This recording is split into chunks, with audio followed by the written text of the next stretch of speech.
Okay, so this is the video that I promised you on how to get funds without using any of your own money, your own credit. Nobody even cares how much is in your bank account, okay? So I am a real estate investor full-time, and I learned this tactic to be able to go out and do the real estate investing that I do. So I'm going to use an example of using real estate as the way of doing it, but then I also want you to see how you can plug it into the system regardless of whether you're buying a house or whether you're just getting a loan for the business that you do, okay? So one of the first things I want to talk about is you have to have a conversation with another human being, and it's a conversation that most of us are not comfortable with, and you just have to kind of get used to it. So the initial conversation is telling people, did you know that you could invest your real estate, or get my brain straight, did you know that you could invest your retirement account in real estate in my world? For you, that might be, did you know you could invest your real estate in my Etsy business? Did you know you could invest your real estate in your 401k or your retirement account into something like concert tickets? So there's avenues here that people can invest in whatever they want, and we think, and we've been kind of taught, that we can only do it in mutual funds or stocks, that kind of situation, which in my opinion is very risky because you don't have a lot of control of what happens. But if you can self-direct their retirement account and teach them how to do it, then this is a great way to get money the way you need it without having to worry about what's your credit score. So the way this works is I have a conversation. Did you know that you could self-direct your retirement account or invest your retirement account in real estate? Again, my example. And if I could show you how to double or even triple your current rate of return, would it be worth having a conversation with me about it? Very simple conversation, but we are talking about money, and I know a lot of people are like, can't talk about money, right? I've learned that money is in everything that we do, and we need to have that conversation about it so that things can get better. So what I do is I teach them that if you could self-direct your retirement account, so we're going to say self-directed IRA, okay? Depending on where you're at in the country, you might call it an IRA or whatever. I've heard people say it a lot of different ways. But that self-directed retirement account can now be told where its money is allowed to go. The person who controls it, aka the owner of the retirement account, gets to do that. And then down here, in my situation, there is my business. Okay? And my business wants to go out and buy real estate. So for me, that's what we're doing. For you, it could be something totally different, and I get that. Just follow the example and insert you into the circumstance. So I want to go out here and I want to buy a house. And we're going to take that crummy house, or whatever the circumstance is, and we're going to make it worth more money. Or maybe I'm going to buy that house and I'm going to rent it out and create cash from it. So what I do is I tell them, look, if you self-direct your retirement account into this house, I'm going to come in as owner, and I'm going to get the deed. So my business now owns it, and you own the mortgage. You are the bank, okay? So then we go in, we pretty up this house, make it better, we put it back on the market, and we resell it. And let's just, for the sake of numbers, and I'm just going to keep it super simple, let's say that they needed to give me $100,000 for not only to buy this house, but to also fix it up and to cover the utility bills and the property taxes and all the other fees associated with ownership of that situation. So I tell them, look, if you give me that $100,000, I'm going to let you get $110,000 when it sells. And anything above and beyond that we make, that's mine, right? Because they're going to get interest on their money.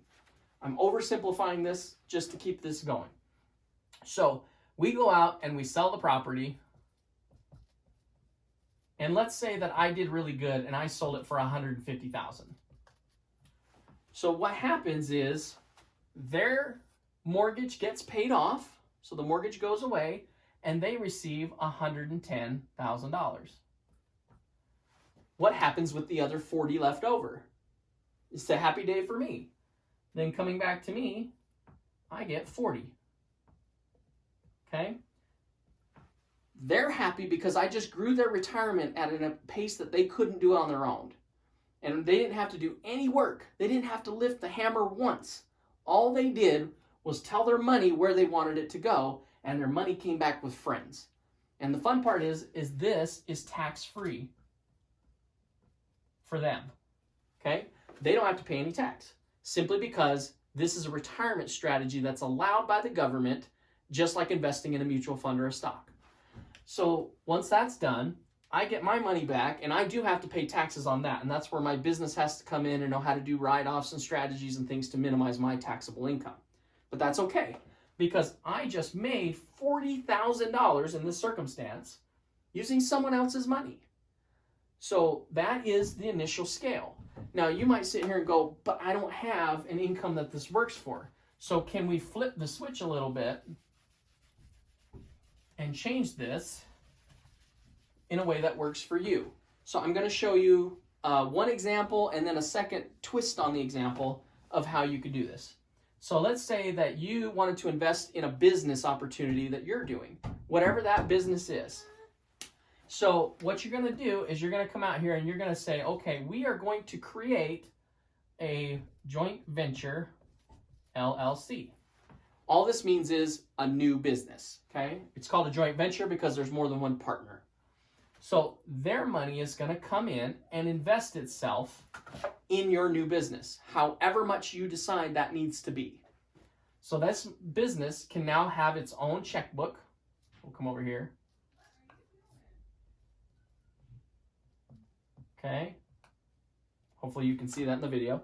So it has its own checkbook, and the money that it has is the money that was invested by the original partner. And then you come in with operations or control. You get to operate that new LLC as part of that. So now you can go in and use the money that was just created by that new business to buy things, to go out and create a product, to sell your product, to make money back, and then whatever, let's change this out here. So you've got a checkbook in there, and you create a product, and then that product sells, okay? And then the money comes back to the business in the form of profits, right? So then you just have it set up where some of that money goes back to pay this person, and some of the money comes to pay you. And you just made money using someone else's money. See how we simplify the circumstances? But the cool part is this self-directed IRA needs to show that it invested itself in something. And in this case, it invested itself in a new business. But what if you're like, I already have a business, I don't want to do that? Could we do the same thing and just make this a loan document?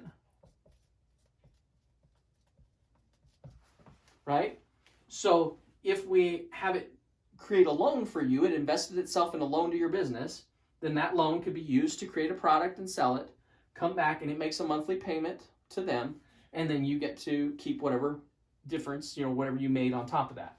So my point is there's a lot of different ways to manipulate the situation, but the fun part is this is simply a conversation between you and another human being. But what it boils down to is you have to show massive value. Why do they want to give you their hard-earned money for their retirement? They have to believe that there's going to be a winning outcome for them. And so for me, I try to put in as many stipulations that I can that says you get to win, you get to win, you get to win. So for example, if they're going to help me buy a house, I'm going to put insurance on that house. So if the house burns down, you still get paid, right? But there's an insurance claim, we can get their money back. You own the mortgage on that house. So if I die or if I don't fulfill my obligations, you can foreclose and take the house back and get your money back. Do you see how the more we can do, the more I can have, or the more protection I can give them? Now, if they were to go out and invest in a stock, can they insure it?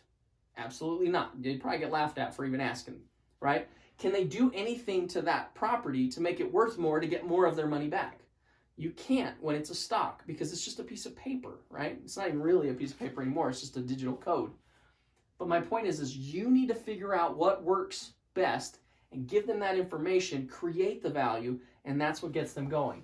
Now, for me, when I started, I was an HVAC guy. I don't think a lot of people understand what that means, but I was just a tradesman working a job. I didn't know all this stuff at all. I had to go out and figure it out. And I found a fantastic group of people that gave me the tools I needed to learn things like this. And this is an oversimplified example, but I can now understand and show people the process of how do I set up a self-directed retirement account? How do I make sure that all the legal terminology is in place? I mean, this is simple compared to the really cool stuff out there that we can do. But I wanted to give you that information. So I've had a few people ask, Stephen, how did you learn this or where did you get it from? I'm going to show you where to go look it up. I don't care if you do or you don't, but the information's here. So we set up a web link for you. Just go to stephenquinn.myrenatus.com. Okay. If you want to learn exactly what I learned and how I got it, just go there, plug in your information, and it will forward you through to all the data of where I learned all these tactics and tools and how you can get access to them. So leave it for what it's worth. Take this and use it. Like I said, when I started, I didn't have the resources to build a real estate business. I was struggling paycheck to paycheck. But because I got resourceful and figured out how to bring in what I needed, now the world's my oyster. Every time I bring in a deal, I'm not worried about can I get the money for it, because I know that the deal brings the money to me because it just makes sense. Why wouldn't you want to put your money there? So take it for what it's worth. Enjoy the video. If you have any questions or comments, file them down below. Thanks. We'll talk to you later.